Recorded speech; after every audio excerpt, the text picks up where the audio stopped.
A Point Loma business owner is nearing the end of her rope, caught in a 7-year-long debacle with the city she says is going nowhere. The hole in the wall is one of San Diego's oldest gay bars. The owner says sewer work the city did near their property has been faulty since 2015. Jesse, the owner, also said the faulty work is pushing raw sewage out of their drains and onto the bar floor. As recently as last year, that is not settling for people that go there. Yeah, Marcella, they say they filed 3 claims with the city, but the city's rejected them, leaving them with little choice but to possibly sue. Now, I went to the bar to see for myself and took the concerns to the city to find out what's going on. There have been rumors that it was a speakeasy during times of Prohibition. Hidden off Lytton Street in Point Loma. It turned gay in about the late 60s.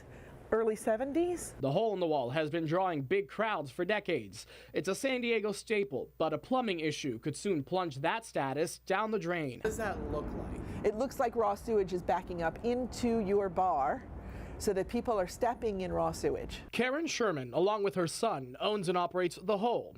A city spokesperson confirms the city reworked the main sewer line on the block as part of a capital improvement project. They moved part of it from the alley behind the bar to the front, where the elevation is higher. That came with new plumbing for the hole itself. In the process of doing that, it's failed twice. Once initially, the minute they put it in 2015, and it had to be redone.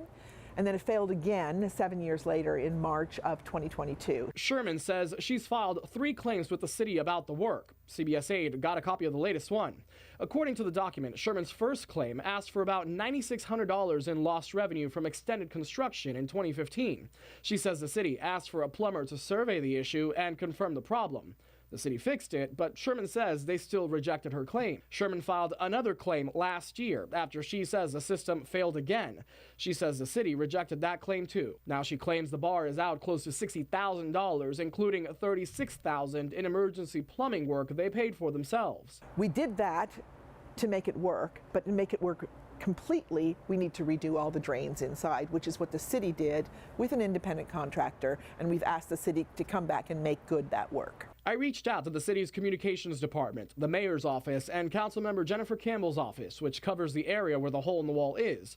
We did not hear back from the mayor's office. Councilmember Campbell's office directed us to the risk management department, the same one a city spokesperson said they would connect with to get us information. The spokesperson says the city has no reports of, quote, latent and patent defects on the project, and no one's gotten in touch with Public Works regarding, quote, any sewer issue along Lytton Street or any lateral concerns for the hole-in-the-wall bar. They added the city would have investigated after the claim and shared those results with the claimant. When I shared that response with Sherman, she said her next step will be to recruit a lawyer to see what her options are, including suing. Meanwhile, she says the costs of porta potties to help take stress off the plumbing keeps racking up the bill for the entire mess. This is a mom and pop shop. It's not a chain. It's here because of our love for the bar and the place.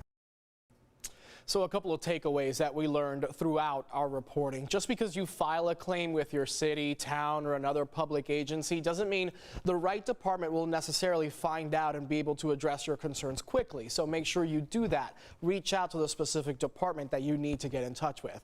And as a business owner, find out what you're responsible for maintaining. For example, generally, you're responsible for keeping up the sewer laterals which connect to the city's sewer lines. We learned that. So those laterals might also stretch out of your actual property, but they may still be your responsibility.